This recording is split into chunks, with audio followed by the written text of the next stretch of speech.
Selamat pagi jemaat yang dikasihi Tuhan Yesus. Mari bersama kita siapkan hati untuk masuk dalam ibadah kita pagi ini. Bersama kita ambil saat teduh.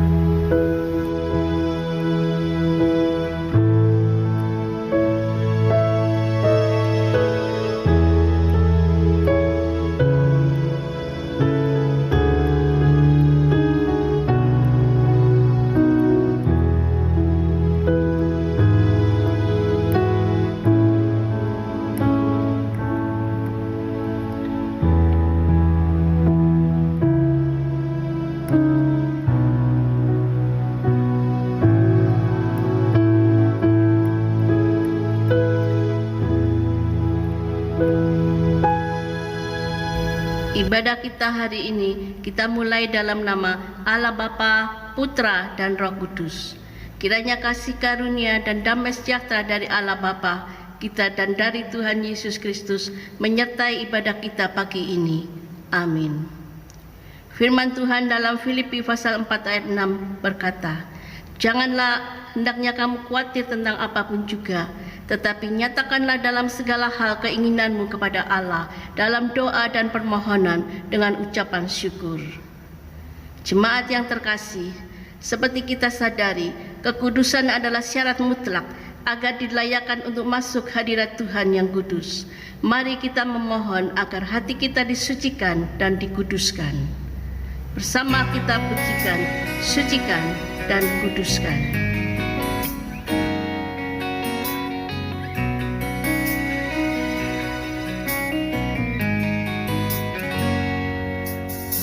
Sucikan dan kuduskan hati ini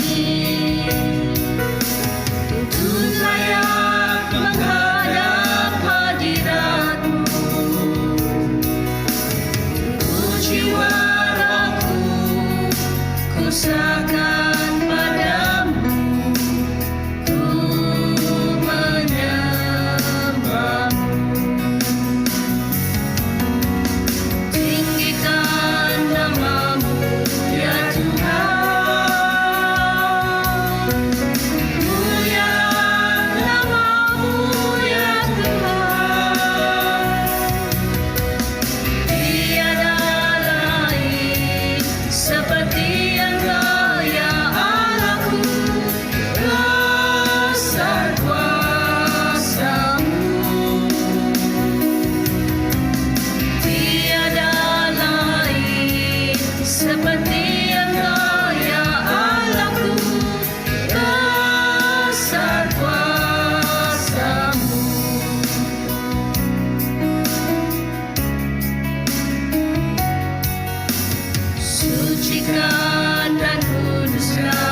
Kita satu di dalam doa pengakuan dosa.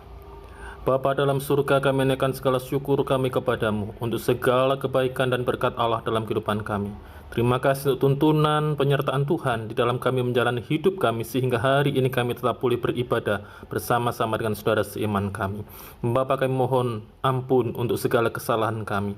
Kami mohon ampun untuk setiap pelanggaran kami yang telah kami lakukan di dalam kami menjalani hidup ini ya Tuhan. Kegagalan kami untuk melakukan firman Allah, kegagalan kami untuk kami boleh meninggikan akan Tuhan di dalam kehidupan kami, kegagalan kami untuk kami menyenangkan hati Tuhan. Bapa, kami mohon ampun. Sucikan, kuduskan, layakkan kami ya Bapa dengan kasih anugerah-Mu yang ajaib dan mulia itu, sehingga kami dimampukan untuk boleh beribadah dengan penuh syukur, sukacita, kekudusan, ketulusan daripada Allah sendiri. Terima kasih Bapa. Inilah setiap kami anak-anak-Mu yang dengan penuh kerendahan hati dan kesadaran diri mau mengaku dosa kami dengan satu keyakinan iman kami, bahwa jika kami mengaku akan dosa kami, maka Engkau adalah Allah yang setia dan adil, yang akan mengampuni kami, menyucikan kami dari segala keberdosaan kami. Karena kami berdoa dan memohon pengampunan hanya di dalam nama Tuhan kami, Yesus Kristus. Amin. Bersama kita dengarkan berita anugerah yang diambil dari Efesus pasal 2 ayat 4 dan 5. Tetapi Allah yang kaya dengan rahmat, oleh karena kasih-Nya yang besar yang dilimpahkannya kepada kita, telah menghidupkan kita bersama-sama dengan Kristus. Sekalipun kita telah mati oleh kesalahan-kesalahan kita, oleh kasih karunia kamu diselamatkan. Bagi kita yang sudah mengaku dosa, bersama kita membaca petunjuk hidup baru, diambil dari Amsal pasal 4 ayat 23. Firman Tuhan berkata, jagalah hatimu dengan segala kewaspadaan, karena dari situlah terpancar kehidupan. Bapak, Ibu, Saudara, ada kalanya kehidupan yang kita jalani penuh dinamika, seolah hendak merampas pengharapan dan sukacita kita. Tetapi kuatkan hati, teguhkan iman, yakinlah bahwa Allah mengerti setiap pergumulan kita. Allah mendengar seruan hati kita yang tertahankan sekalipun, dan Allah peduli. Bersama kita pujikan Allah peduli.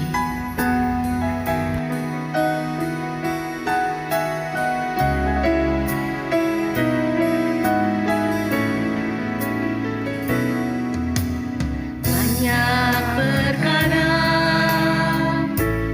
yang tak dapat ku mengerti, mengapakah harus terjadi,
Bapa yang mengerti.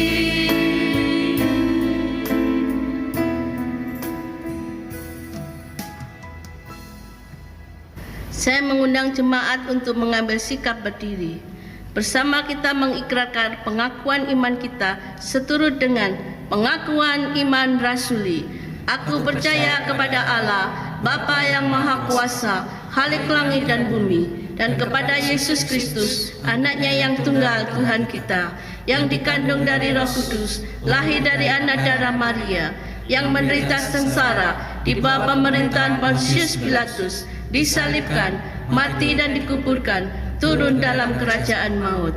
Pada hari yang ketiga, bangkit pula dari antara orang mati, naik ke surga, duduk di sebelah kanan Allah, Bapa yang Maha Kuasa, dan dari sana ia akan datang untuk menghakimi orang yang hidup dan yang mati.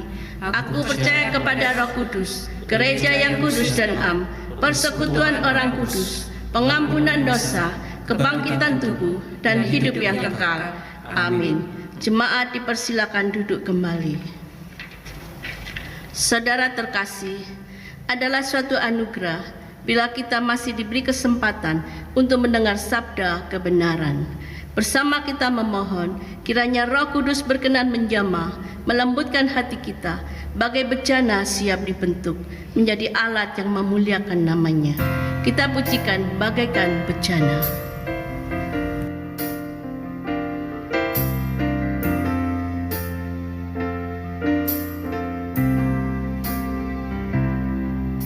Bagaikan bejana siap dibentuk, demikian hidupku di tanganmu.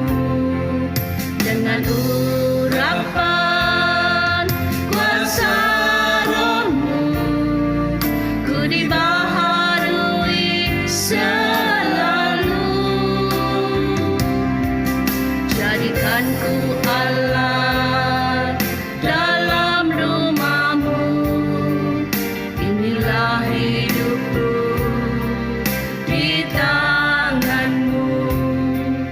Bentuklah seluruh kehendak-Mu, pakailah sesuai rencana-Mu. Ku mau seperti-Mu, Yesus, disempurnakan selalu dalam setiap jalanku, memuliakan nama-Mu. Ku mau seperti-Mu, Yesus, disempurnakan selalu dalam setiap jalanku, memuliakan nama-Mu, memuliakan nama-Mu.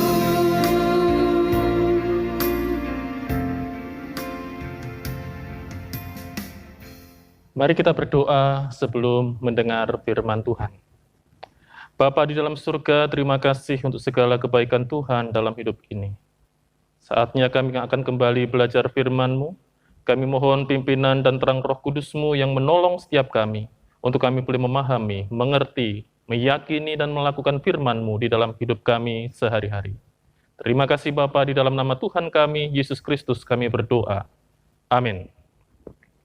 Firman Tuhan hari ini kita akan baca di dalam kitab Kisah Para Rasul pasal yang ke-6. Kisah Para Rasul pasal 6 ayat 7 sampai dengan ayat yang ke-15. Demikian bunyi firman Tuhan. Firman Allah makin tersebar dan jumlah murid di Yerusalem makin bertambah banyak. Juga sebagian besar imam menyerahkan diri dan percaya. Dan Stefanus yang penuh dengan karunia dan kuasa mengadakan mujizat-mujizat dan tanda-tanda di antara orang banyak. Tetapi tampillah beberapa orang dari jemaat Yahudi yang disebut jemaat orang Libertini, Anggota-anggota jemaat ini adalah orang-orang dari Kirene dan dari Alexandria, bersama dengan beberapa orang Yahudi dari Kilikia dan dari Asia. Orang-orang itu bersoal jawab dengan Stefanus, tetapi mereka tidak mampu melawan hikmatnya dan roh yang mendorong dia berbicara. Lalu mereka menghasut beberapa orang untuk mengatakan, kami telah mendengar dia mengucapkan kata-kata hujat terhadap Musa dan Allah. Dengan jalan demikian, mereka mengadakan suatu gerakan di antara orang banyak, serta tua-tua dan ahli-ahli Taurat. Mereka menyergap Stefanus, menyeretnya, dan membawanya ke hadapan mahkamah agama.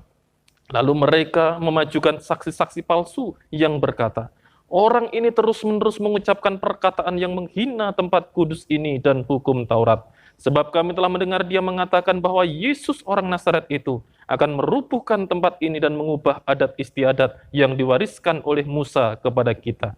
Semua orang yang duduk dalam sidang mahkamah agama itu menatap Stefanus. Lalu mereka melihat muka Stefanus sama seperti muka seorang malaikat.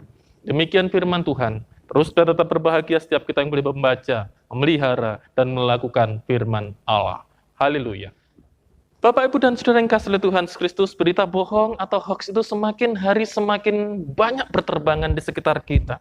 Ketika kita bicara tentang hoax, ketika kita bicara tentang berita bohong itu, ternyata berita bohong itu bukan hanya menyangkut tentang kehidupan kita atau pendukung kehidupan kita di dalam dunia ini. Seringkali ketika kita bicara tentang hoax atau berita bohong itu juga menyangkut akan pribadi-pribadi manusia atau diri kita sendiri yang Tuhan izinkan untuk hidup di tengah-tengah dunia ini. Bapak Ibu dan Saudaraku yang Tuhan, ada banyak dampak daripada hoax, ada banyak akibat ketika seseorang itu terseret kepada hoax atau percaya kepada berita bohong itu. Dari yang paling sederhana mulai kegelisahan, kehilangan sukacita, kehilangan damai sejahtera, hidup terus-menerus dalam kekhawatiran, dan bahkan ketika hoax itu menyangkut akan pribadi seseorang, dampaknya lebih parah lagi. Karena apa? Bisa berujung kepada kesengsaraan, bisa berujung kepada apa? Kepada kematian. Bapak, Ibu, dan Saudara yang kasih oleh Tuhan Yesus Kristus, hari ini kita melihat dalam bagian firman Tuhan betapa dahsyatnya dampak dari sebuah kebohongan dalam bentuk fitnah yang berujung kepada kematian seorang pelayan Tuhan yang setia yang bernama Stefanus. Bapak, Ibu, dan Saudara yang kasih oleh Tuhan Yesus Kristus, siapa Stefanus itu? Stefanus dikatakan di dalam bagian firman Tuhan adalah salah seorang dari 7 orang diaken yang dikenal dengan penuh iman, penuh dengan Roh Kudus, penuh dengan karunia serta kuasa. Stefanus bukanlah pelayan yang biasa, namun pelayan yang dipilih oleh umat pada masa itu, jemaat mula-mula, kemudian ditumpang tangan oleh para rasul untuk mengemban misi, mengemban pelayanan, memperhatikan kehidupan para janda yang hari itu merasa kurang terperhatikan. Dengan kuasa, dengan karunia, dengan iman, dengan Roh Kudus yang limpah di dalam kehidupan Stefanus, maka dikatakan Stefanus ini juga dikenal sebagai seorang diaken, seorang pelayan Tuhan yang apa? Yang mengadakan begitu banyak tanda dan mujizat di antara orang banyak. Bukan hanya sekedar melayani orang yang memiliki kebutuhan, para janda, bukan hanya sekedar memberitakan firman, membawa orang kepada para rasul untuk percaya kepada Kristus, namun Stefanus ini dikatakan juga apa? Memiliki begitu banyak karunia dan kuasa untuk mengadakan tanda dan mujizat di antara orang banyak.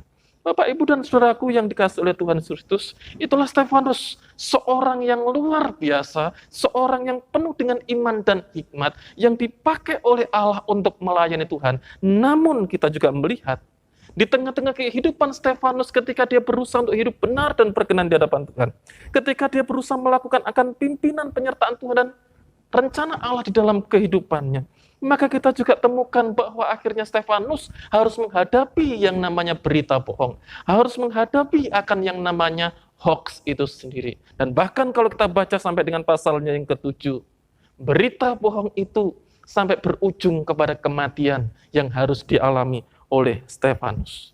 Kapan sesungguhnya fitnah itu bisa mendera kehidupan umat Tuhan? Belajar dari Stefanus ini, Bapak, Ibu, dan Saudaraku, kita diingatkan bahwa fitnah itu seringkali bermula ketika apa? Ketika kita hidup benar sesuai dengan kehendak dan tuntunan Allah. Ketika ada orang Kristen, ketika ada murid Tuhan, ketika ada orang percaya, belajar untuk hidup benar sesuai dengan kehendak dan tuntunan Allah itu sendiri. Seringkali di situ justru muncul fitnah-fitnah, berita-berita bohong yang tidak benar. berita-berita yang menyesatkan, berita-berita yang berujung kepada satu kesakitan, penderitaan yang harus dialami oleh orang percaya itu sendiri. Bapak Ibu dan Saudaraku, perhatikan Stefanus ini. Stefanus itu bukanlah orang Kristen yang hidup sakar PDW. Stefanus itu bukanlah orang Kristen yang hidup gak karu-karuan. Stefanus itu bukanlah orang Kristen yang hidupnya tidak bertanggung jawab. Sebaliknya Bapak Ibu dan Saudaraku, Stefanus adalah salah satu contoh dari orang Kristen yang terus berusaha untuk hidup sesuai dengan panggilan, tugas, tanggung jawab, karunia yang Tuhan berikan di dalam kehidupannya. Bapak Ibu dan Saudaraku, inilah fitnah. Fitnah itu selalu bermula dari iri hati dan benci terhadap kebenaran yang dipraktekkan. Kebenaran ini bukan kebenaran menurut manusia, tetapi kebenaran yang dimaksud adalah kebenaran firman Allah, kebenaran yang mutlak, kebenaran yang tidak bisa terbantahkan dan dibantahkan oleh siapapun. Bapak dan Saudaraku, ketika ada orang Kristen, ketika ada anak Tuhan yang berusaha hidup di dalam kebenaran firman Allah, resiko yang pertama yang tidak bisa jadi kita alami adalah kita akan menghadapi iri hati, benci yang berujung kepada fitnah atau berita bohong itu. Bapak Ibu dan Saudaraku, tidak heran jika selalu ada saja orang Kristen yang menderita karena apa? Karena dia menerima atau menghadapi fitnah yang dipenuhi dengan iri hati dan kebencian ketika dia hidup sesuai dengan panggilan, tugas, dan tanggung jawabnya. Ya itulah sekali lagi resiko iman kita. Jangan heran kalau ternyata kita harus mengalami fitnah itu. Ketika kita harus mengalami berita bohong itu bukan karena dosa kita, bukan karena kesalahan kita, namun hanya karena orang itu iri dan benci serta tidak terima dengan kebenaran yang kita lakukan, kita kerjakan di dalam hidup kita. Jangan heran kalau kita termasuk ke dalam golongan orang-orang yang difitnah dan harus menanggung fitnah, berita bohong itu karena iman dan kebenaran yang ada dalam hidup kita. Jangan heran sekali lagi. Namun heranlah Bapak Ibu dan Saudara yang kasih Tuhan Kristus, kalau kita ternyata terlibat di dalam apa? Di dalam berita bohong itu. Ketika kita mengaku diri kita sebagai orang Kristen, justru ternyata kita menjadi aktor di balik lahirnya sebuah berita bohong atau fitnah. Ini yang mengherankan. Jangan heran kalau kita difitnah, tapi heranlah kalau Anda menyebut sendiri sebagai orang Kristen, tapi ternyata menjadi penyebar dari berita bohong dan fitnah itu sendiri. Bapak Ibu dan Saudara yang Tuhan Kristus, realita kehidupan kita hari ini dipenuhi dengan berita bohong, dipenuhi dengan fitnah, dipenuhi dengan berita-berita yang menyesatkan kalau kita tidak hati-hati.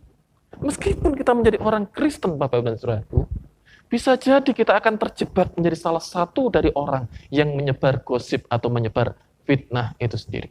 Bisa jadi kita menjadi salah satu orang yang dipenuhi dengan iri hati dan benci, yang tidak bisa menguasai diri kita sendiri, sehingga akhirnya kita terlibat di dalam apa? Di dalam sebuah berita bohong, berita palsu, atau fitnah itu. Bapak dan Saudaraku, firman Tuhan hari ini teladan Stefanus mengingatkan setiap kita.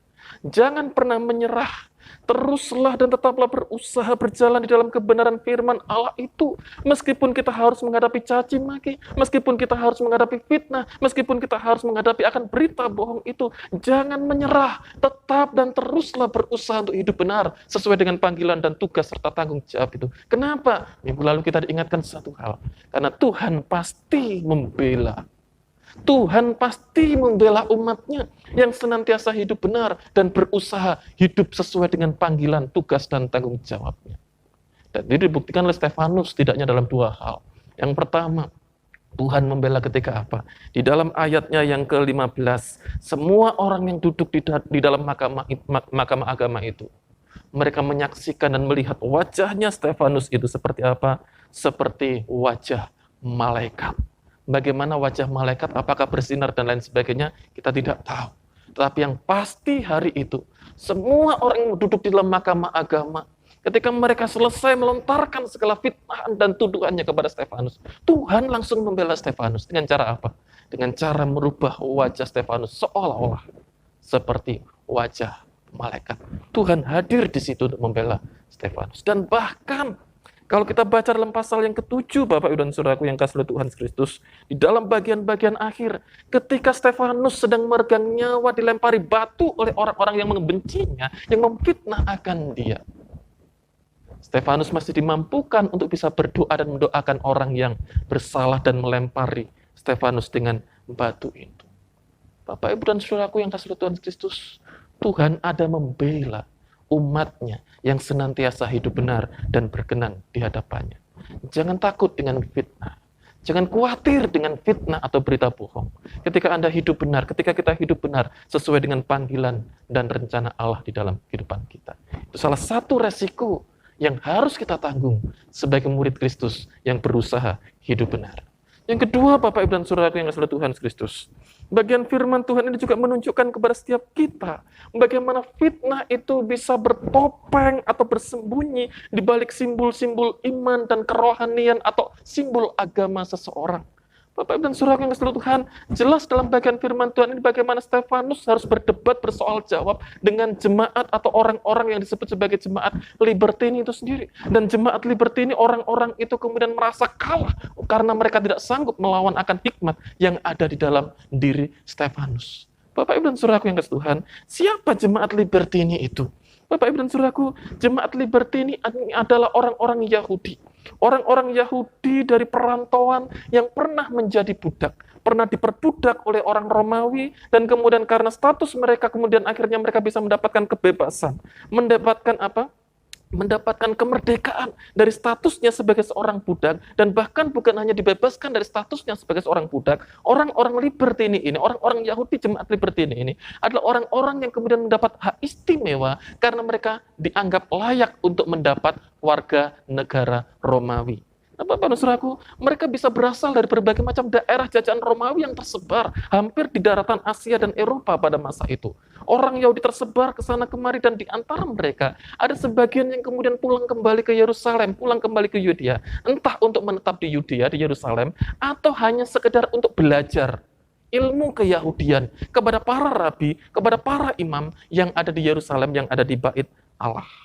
Bapak dan Saudara yang Tuhan, yang istimewa adalah orang-orang Yahudi jemaat Libertini ini yang berasal dari berbagai macam daerah di Eropa atau Asia, yang disebut dari Kilikia dan lain sebagainya itu, biasanya mereka memiliki sikap militan yang lebih militan dibandingkan dengan orang Yahudi yang tinggal di Yudea sendiri. Sikap mereka, tingkah laku mereka, pendapat mereka, paham mereka, kecintaan mereka kepada segala sesuatu yang berbau dengan Yudaisme atau Yahudi itu jadi luar biasa, lebih daripada orang yang tinggal di Yudea. Nah, Bapak, Ibu, dan Saudara yang Tuhan Yesus Kristus, perhatikan akan tuduhan jemaat Libertini. Jemaat Libertini yang merasa lebih militan dibandingkan dengan orang-orang Yahudi yang tinggal di Yudea. Yang dicatat di dalam bagian firman Tuhan ini. Mereka memakai sudut pandang iman mereka untuk menilai dan menghakimi akan iman Stefanus. Ketika mereka tidak sanggup melawan hikmat yang ada di dalam diri Stefanus itu, maka mereka apa? Mereka mengadakan banyak hal menuduh akan Stefanus. Apa tuduhannya? Perhatikan dari ayat 11 sampai dengan ayat 14. Yang pertama, mereka menuduh bahwa Stefanus telah mengucapkan kata-kata hujat kepada Musa dan Allah. Mereka juga menuduh bahwa Stefanus bukan hanya mengucapkan kata-kata hujat kepada Musa dan Allah, namun mereka mengatakan Stefanus adalah terus-menerus mengucapkan perkataan yang menghina tempat kudus, bait Allah, dan juga hukum Taurat. Dan lebih lagi dalam ayat 14, mereka menuduh bahwa Stefanus menyebutkan bahwa Yesus orang Nazaret itu akan merubuhkan tempat ini, merubuhkan bait Allah, dan mengubah akan adat istiadat yang diwariskan Musa. Bapak dan Saudara, perhatikan. Ada beberapa kata di sini. Yang pertama ada hukum Taurat, ada bait Allah, ada tempat kudus, ada nama Musa, ada nama Tuhan, ada istiadat. Adat istiadat maksudnya yang disebutkan oleh orang-orang Libertini. Mereka jelas menuduh bahwa Stefanus telah menista, telah menghujat akan simbol-simbol iman, simbol-simbol adat, simbol-simbol tradisi yang selama ini mereka yakini. Hukum Taurat, bait Allah, Nabi Musa, tentang Allah, dan bahkan tentang adat istiadat. Mereka tuduhkan apa? Stefanus telah menghujat dan menghina itu semua. Bapak dan Saudara yang Tuhan, jangan heran kalau mereka akhirnya bisa mengadakan gerakan yang begitu luar biasa yang berujung kepada kematian Stefanus. Apa artinya Bapak dan Saudara? Kalau kita mau koreksi akan kehidupan kita hari ini, ada begitu banyak orang yang sering kali memakai nama Tuhan itu untuk membenarkan sebuah fitnah atau berita bohong. Atas nama iman tertentu, agama tertentu, simbol-simbol agama tertentu, Mudah sekali orang kemudian mengatakan, ini ada penistaan agama, ini ada penistaan terhadap iman kami tidak bisa terima, kamu berbeda dengan kami. Ada banyak orang yang memakai sudut pandang iman mereka untuk menghakimi akan iman orang lain. Dan bisa jadi itu pun terjadi di antara kita sebagai sesama anggota tubuh Kristus. Bisa jadi ada orang-orang Kristen tertentu yang seringkali memakai nama Tuhan untuk membenarkan sebuah fitnah dan berita bohong itu sendiri. Bagaimana kita seringkali menemukan akan orang-orang tanpa rasa takut, tanpa rasa berdosa mengatakan, demi Tuhan aku mendengar itu. Padahal itu adalah jelas-jelas sebuah berita kebohongan. Ditanya, kamu kemana? Kenapa kamu tidak ke gereja? Aku mendengar berita seperti ini. Apakah benar seperti itu? Kita tahu itu berita benar-benar bohong, berita yang salah. Tapi ada saja orang-orang Kristen yang mengatakan, demi Tuhan, aku tidak terlibat. Demi Tuhan, aku melihat. Demi Tuhan. Memakai nama Tuhan dengan sembarangan. Untuk sebuah fitnah, untuk sebuah berita bohong. Bahkan, ada kalanya kita bisa bertemu dengan orang-orang yang menyebut dirinya orang-orang Kristen. Namun mereka memakai ayat-ayat Alkitab atau pengalaman iman pribadi mereka untuk menghakimi sesamanya.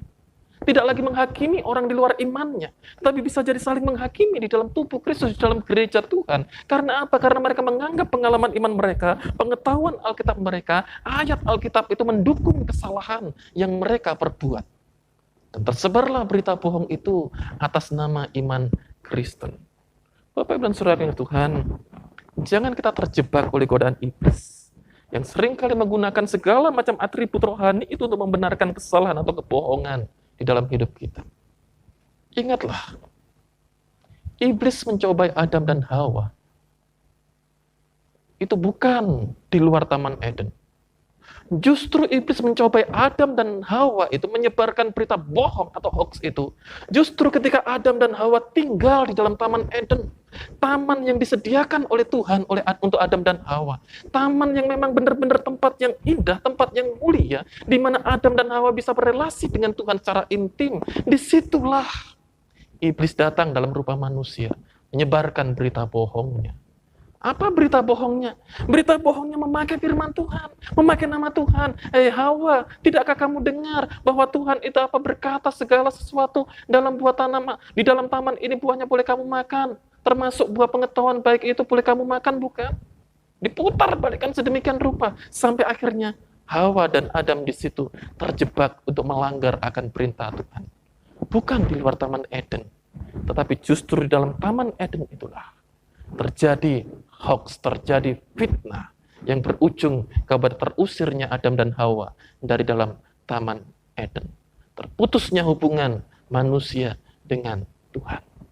Bapak dan Saudara yang Tuhan, hati-hati. Fitnah itu bisa bertopengkan akan simbol-simbol iman dan agama. Fitnah itu bisa bersembunyi di balik kata-kata manis, kata-kata indah, yang memakai akan seolah-olah itu adalah kebenaran firman Tuhan, tetapi sesungguhnya adalah firman Tuhan yang diplesetkan, dipelintir oleh iblis. Yesus pun juga mengalami itu, bukan? Setelah dia berpuasa 40 hari, 40 malam, apa yang terjadi? Dia dicobai oleh iblis dalam pencobaan yang kedua dan pencobaan yang ketiga. Iblis memakai firman Allah. Untuk apa? Untuk meruntuhkan akan iman, akan Yesus itu sendiri. Bapak dan Saudara yang Tuhan, itulah iblis, itulah berita bohong. Tidak ada di luar sana saja, tetapi di dalam gereja pun bisa jadi ada. Dan yang mengerikan, ketika fitnah atau berita bohong itu ada di dalam gereja, itu jauh dampaknya lebih mengerikan dibandingkan dengan berita bohong yang ada di luar sana. Hati-hati, jangan kita terlibat di dalamnya. Lalu yang ketiga, Bapak dan Saudaraku, kita diingatkan dalam bagian firman Tuhan ini bahwa ternyata fitnah itu bukan hanya berwujud kata-kata. Fitnah itu bukan hanya berwujud kepada sebuah ucapan, tetapi fitnah itu bisa berwujud dengan segala macam tindakan yang bertujuan untuk menghancurkan hidup sesama manusia. Bapak dan Saudaraku, perhatikan dalam bagian firman Tuhan ini, jemaat Libertining itu tidak merasa cukup dengan melontarkan kata-kata yang berisi berbagai macam tuduhan yang tidak berdasarkan fakta. Mereka tidak cukup hanya dengan melontarkan kata-kata tuduhan dengan memakai tedeng atau topeng segala macam yang berbau dengan keyahudian itu sendiri, dengan iman mereka. Namun yang lebih mengerikan adalah fitnah itu ternyata lebih berwujud kepada satu tindakan. Tindakannya apa, Bapak dan Saudaraku? Setidaknya ada 3 kata yang disini dikatakan oleh firman Tuhan. Yang pertama, mereka menghasut beberapa orang untuk melontarkan tuduhan itu sendiri. Tidak cukup hanya mereka sendiri, jemaat Libertini ini, yang bersoal jawab dengan siapa? Dengan Stefanus. Tapi mereka menghasut beberapa orang, supaya mereka pun terpengaruh dengan apa? Terpengaruh dengan fitnah yang mereka tebarkan. Nggak cukup dengan hanya menghasut beberapa orang, namun mereka juga mempelopori suatu gerakan di antara orang banyak, termasuk tua-tua dan ahli Taurat. Untuk apa? Untuk membenci Stefanus dan kemudian menangkap, menyergap akan Stefanus. Perhatikan kata-kata yang dipakai oleh Alkitab itu bukan sekedar menangkap, tetapi menyergap. Wah, ini seperti Stefanus seperti seorang residivis saja gitu kan ya. Melakukan kejahatan yang luar biasa tanpa diberikan kesempatan membela, langsung ditangkap, langsung disergap seperti itu. Siapa pelopornya? Jemaat Libertini. Menuduh tidak cukup, menghasut beberapa orang tidak cukup, mereka mengadakan gerakan untuk apa? Untuk menyergap akan Stefanus. Cukup? Tidak cukup. Fitnah itu melahirkan tindakan yang berikutnya. Apa? Mereka mengajukan saksi-saksi palsu ke hadapan mahkamah agama untuk mengadili Stefanus. Tidak tahu apakah saksi palsu itu dibayar, atau saksi palsu itu hanya sekedar dikompori saja. Yang penting kita itu membela akan iman kita, kita membela agama kita, kita membela Musa, kita membela Taurat, dan lain sebagainya. Ataukah hanya seperti itu? Tapi yang pasti, jemaat Libertini ini, mereka berani menghadirkan saksi-saksi palsu. Bapak dan Saudara yang Tuhan, perhatikan dahsyatnya fitnah. Dahsyatnya iri hati, dahsyatnya kebencian ketika dibumbui dengan kebohongan melahirkan fitnah. Fitnah itu pada akhirnya melahirkan tindakan-tindakan yang begitu mengerikan. Hasutan, kompromi, atau konspirasi, gerakan yang menghancurkan hidup seseorang, dan bahkan itu nggak cukup. Mereka berani menggerakkan orang lain untuk menjadi saksi palsu. Oh Bapak Ibu dan Saudara yang Tuhan, kita tahu hasil akhirnya benar, sesuai dengan keinginan mereka, rencana mereka, kebencian mereka. Stefanus akhirnya dihukum mati, dilempari batu. Dalam kitab Kisah Para Rasul pasal 7 ayat 54-60. Dahsyat. Fitnah itu bukan hanya sekedar berbentuk kata-kata, tapi fitnah itu juga bisa berwujud kepada perbuatan-perbuatan real yang nyata untuk menghancurkan kehidupan seseorang. Bapak dan Saudara yang Tuhan, gereja tidak pernah steril dengan berbagai macam godaan untuk menyebarkan fitnah di dalamnya. Gereja juga harus menghadapi tantangan fitnah ini. Kalau sedikit kita merefleksikan hidup kita, baik secara pribadi atau secara gereja tubuh Kristus, bukankah ada kalanya hasutan demi hasutan itu muncul oleh karena iri hati dan dengki, oleh karena dendam dan lain sebagainya, kebencian dan sebagainya. Ada 1, 2, 3 orang saling hasut sana, gosok sini untuk membenci akan jemaat Tuhan yang lain. Tidak tahu masalahnya apa, tidak tahu salahnya apa. Dihasutlah orang itu untuk membenci akan satu kelompok sesama warga gereja. Fitnah ada di antara kita. Bisa terjadi di antara kita. Fitnah itu juga bisa terjadi dalam gereja. Ketika ada gerakan-gerakan konspirasi tertentu dari sekelompok orang untuk menyingkirkan dalam tanda kutip pemimpin gereja atau anggota gereja yang lain. Berkonspirasi dengan begitu banyak macam cara untuk menjadikan orang itu tidak bisa bertumbuh di dalam imannya di dalam gereja itu. Atas nama apapun juga dipakai. Oh Bapak dan Saudaraku, terjadi nggak di dalam gereja? Terjadi. Sampai akhirnya gereja pecah. Sampai akhirnya orang tertentu itu terhilang dari gereja. Sampai akhirnya mungkin pemimpinnya diturunkan dan lain sebagainya. Karena ada konspirasi-konspirasi jahat yang tidak lagi berdasarkan realita, tidak lagi berdasarkan fakta dan kebenaran, tetapi hanya berdasarkan akan iri hati dan benci yang begitu meluap di dalam kehidupannya. Konspirasi jahat sebagai bagian dari fitnah itu terjadi di dalam gereja. Dan bahkan tidak jarang kita akan menemukan ada kelompok-kelompok tertentu di dalam gereja Yang membela mati-matian kelompoknya itu bukan lagi atas berdasarkan firman Allah dan kebenaran firman Allah, tapi hanya atas dasar ikatan kelompok, solidaritas kelompok. Oh, karena kita satu suku, karena kita satu keluarga, nggak peduli kamu benar atau salah, ya sudah tak bela nih mati-matian. Bapak dan saudara yang Tuhan, penyakit-penyakit seperti ini menghancurkan gereja Tuhan. Iri hati, benci, yang kemudian dibubuhi dengan berbagai macam kebohongan, melahirkan fitnah. Fitnah itu bukan hanya sekedar ucapan kata-kata bohong saja, tetapi fitnah itu ketika terus dipelihara itu, kebohongan terus dipelihara, apa yang terjadi? Akan muncul hasutan, akan muncul konspirasi, akan muncul kesepakatan, akan muncul yang namanya saksi-saksi palsu, yang pada akhirnya menghasilkan kehancuran persekutuan umat Tuhan, menghancurkan gereja Tuhan. Saya tidak usah sebutkan, ada begitu banyak contoh gereja-gereja Tuhan yang hancur, mulai dari jemaat mula-mula sampai sekarang hari ini.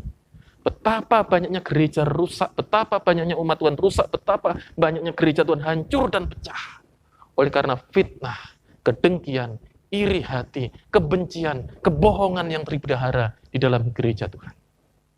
Hari ini kita diingatkan satu hal, Bapak dan Saudaraku. Stefanus, murid Tuhan, anak Tuhan, yang terus berusaha hidup benar itu, justru dialah yang menjadi objek dari fitnah itu sendiri. Bukan sebagai subjek atau pelaku fitnah. Hari ini kalau kita sebagai umat Tuhan, kita merasa bahwa kita hidup dalam tekanan fitnah, yang berita bohong yang begitu luar biasa, bersyukurlah.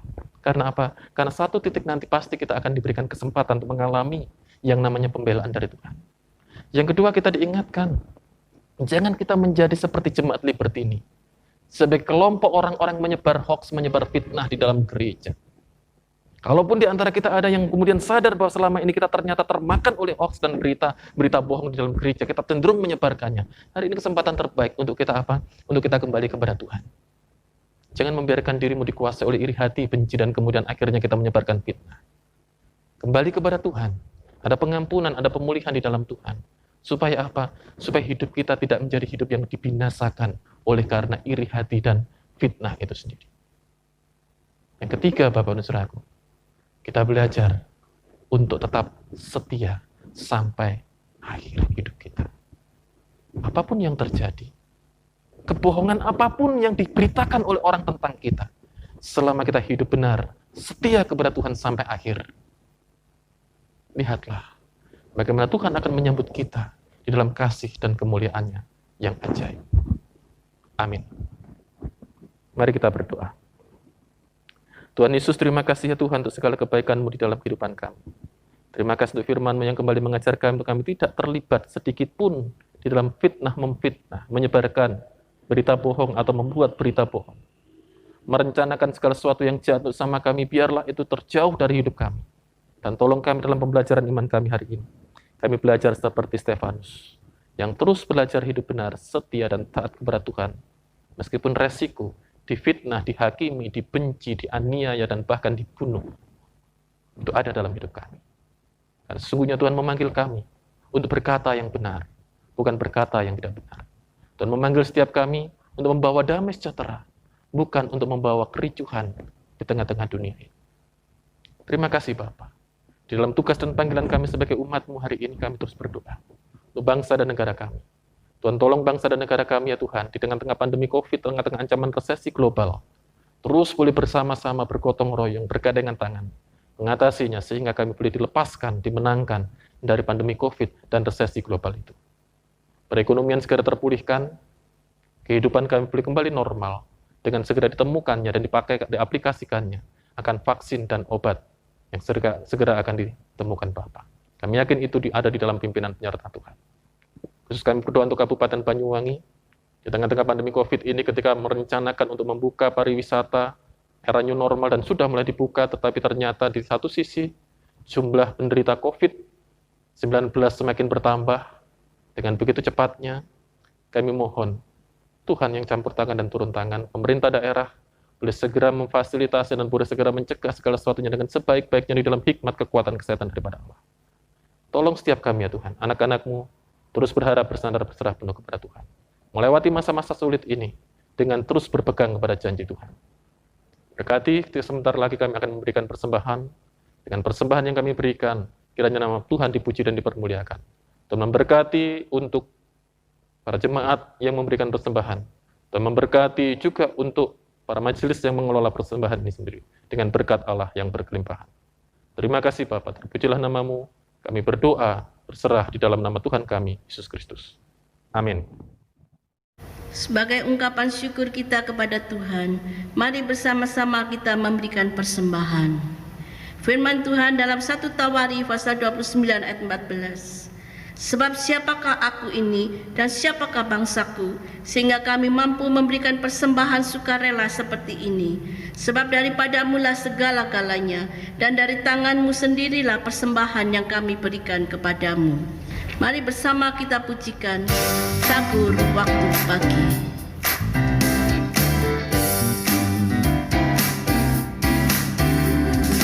Tabur waktu pagi pada ladang hati, waktu siang pun pergi, tabur benihnya. Harap musim tuai segera tibalah, kita akan gembira di dalam surga. Dapat hasilnya di dalam surga, kita akan gembira di dalam surga. Dapat hasilnya di dalam surga, kita akan gembira di dalam surga. Waktu hari terang atau hari hujan, tabur benih Tuhan dengan setia. Setelah selesai kerja di ladangnya, kita akan gembira di dalam surga. Dapat hasilnya di dalam surga, kita akan gembira di dalam surga. Dapat hasilnya di dalam surga, kita akan gembira di dalam surga. Kita akan gembira di dalam surga. Saya mengundang jemaat untuk bangkit berdiri. Kita akan mengakhiri ibadah kita. Segala puji, hormat, dan kemuliaan kita kembalikan kepada Tuhan Yesus. Doxologi.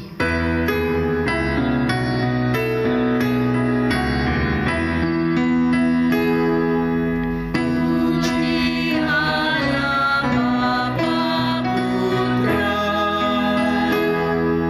dan puji Allah Roh Kudus, ketiganya yang esa. Pohon sama sumber berkah.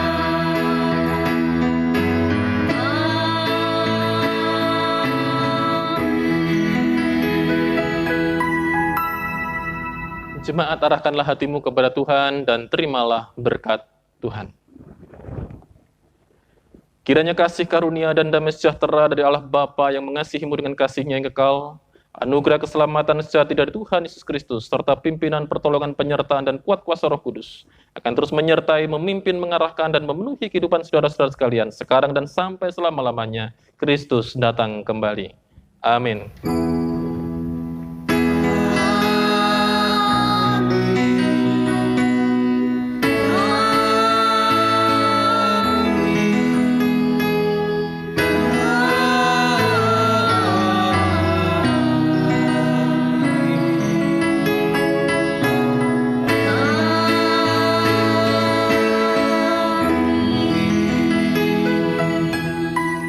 Jemaat, silakan duduk, silakan bersaat teduh, dan Tuhan Yesus memberkati.